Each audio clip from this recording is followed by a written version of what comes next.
বিসমিল্লাহির রহমানির রহিম। একটি সুন্দর অ্যাওয়ার্ড অনুষ্ঠানের আজকে ছোট পরিসরে অনুষ্ঠিত হতে যাচ্ছে। হিউম্যান রাইটস অর্থাৎ মানবাধিকার সংস্থা থেকে নবীনগরের আমাদের অত্যন্ত পরিচিত একজন মানুষ, সামাজিক এবং সাংস্কৃতিক এবং রাজনৈতিকভাবে ওনার বেশ পরিচিত রয়েছেন, আমাদের গোলাম হোসেন খান টিটু ভাই, নবীনগর সরকারি কলেজের সাবেক ভিপি এবং নবীনগর ইচ্ছাময়ী বালিকা বিদ্যালয়ের সাবেক পরিচালনা পরিষদের একজন অভিভাবক প্রতিনিধি নির্বাচিত হয়েছিলেন এবং বর্তমানে নবীনগর উপজেলা বিএনপির সহসভাপতির দায়িত্ব পালন করছেন।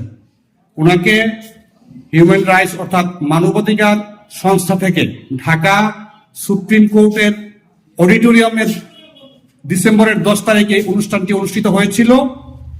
ওখানে ওনাকে উপস্থিত থেকে এই অ্যাওয়ার্ডটি গ্রহণ করার কথা ছিল, কিন্তু ওনার শারীরিক অসুস্থতার কারণে উনি ওখানে সেদিন উপস্থিত থাকতে পারেনি।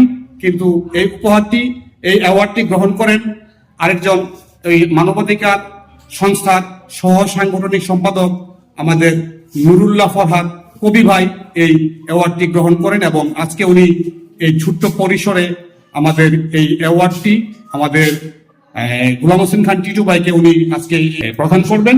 এই ছোট্ট পরিসরে আমরা এই মুহূর্তে আমরা দেখতে পাচ্ছি এই নুরুল্লাহ ফরহাদ কবি ভাই আমাদের এই অ্যাওয়ার্ডটি আমাদের গোলাম হোসেন খান টিটু ভাই হাতে তুলে দিচ্ছেন। আপনারা দেখতে পাচ্ছেন আমাদের গোলাম হোসেন খান টিটু ভাই হাতে তুলে দিচ্ছেন।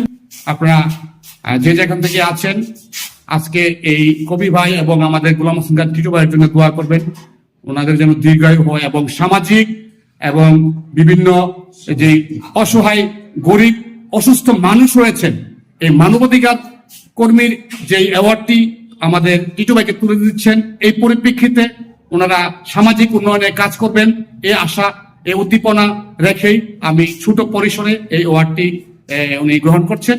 আজকের মতো আমি মুজিবুর রহমান শামীম, আমি এই অ্যাওয়ার্ড প্রোগ্রাম থেকে বিদায় নিচ্ছি। আল্লাহ হাফেজ, সবাই ভালো থাকবেন, সবার সুস্বাস্থ্য এবং সুন্দর জীবন কামনা করছি। আল্লাহ হাফেজ।